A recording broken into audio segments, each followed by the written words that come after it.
There is no way that I could be the only person in the world that has considered this.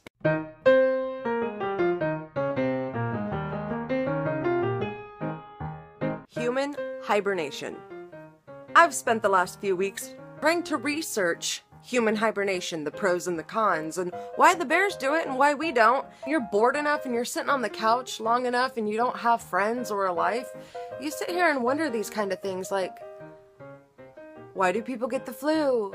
Why do we eat so much during the winter time, but why don't we sleep? And what? Maybe we're supposed to be hibernating. There's no denying that we're all sleep deprived. If you work a 60-hour per week job or more, heck, even less. I homeschool and I'm exhausted after school. All I want to do is take a nap after he's done with his school. My husband works 60 hours a week and all he wants to do when he gets home is either play video games or go to sleep. Do we ever want to exercise? No! Who wants to exercise? Bears hibernate during the winter time. Given around the end of October to mid-November is when they decide to go to sleep.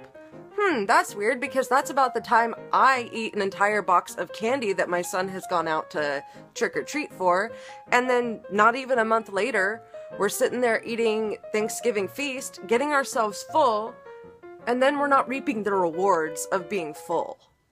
Like, if we're gonna eat that much food, shouldn't we sleep a few months afterwards? And then comes the dreaded flu season. Gotta be related to the fact that we're not giving our bodies what they need, which is sleep. Am I right? Did you know that wasps hibernate? Do you ever get stung in the wintertime? Not by a wasp. According to Wikipedia, and we all know, Wikipedia does not lie, human hibernation could be useful in saving the lives of seriously ill or injured people until treatment can be given. Induced comas, am I right?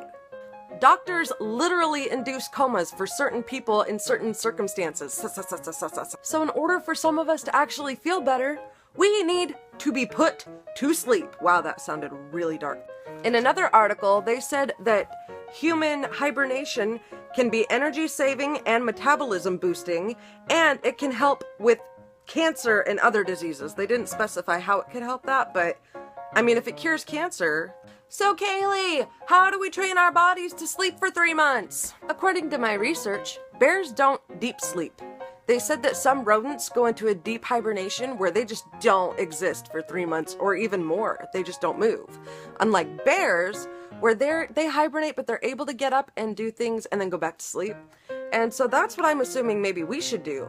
But although bears do decide to get up, sometimes they don't have to. They don't have to get up to eat, urinate, or defecate or anything. Large animals eat a bunch of food and then they store the energy in fat deposits. Why can't we do that? They're able to recycle their proteins and their urine, so they don't even have to get up to go pee. Yeah, but Kaylee, how do you recycle your feces after eating that much food? Great question! Their bodies form a special intestinal plug called a fecal plug. A fecal plug is a large mass of hardened feces. It forms in the colon and consists of a variety of material ingested by the bear. That's enough science for me. Grossness aside, we would have to train our bodies to live in a state of inactivity. And even though I'm a natural-born couch potato, I don't know if I would have low enough heart rate and breathing in order to make myself sleep for that amount of time without the right kind of training. I mean, I have no doubt that if anybody can human hibernate, it would be me. I was actually really surprised to find everything that I found out about human hibernation. There's a lot of studies on it. Who knows what the future holds? Maybe somewhere in the near future, we'll all be hibernating during the winter and then nobody will get sick and everybody will still get full at Thanksgiving and then we'll sleep and then we can go back to work for the rest of the year and be productive.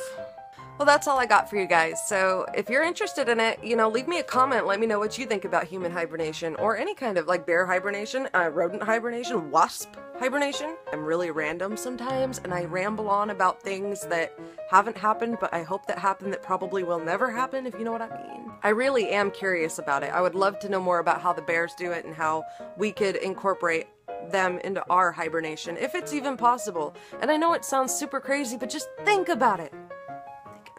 Okay, bye!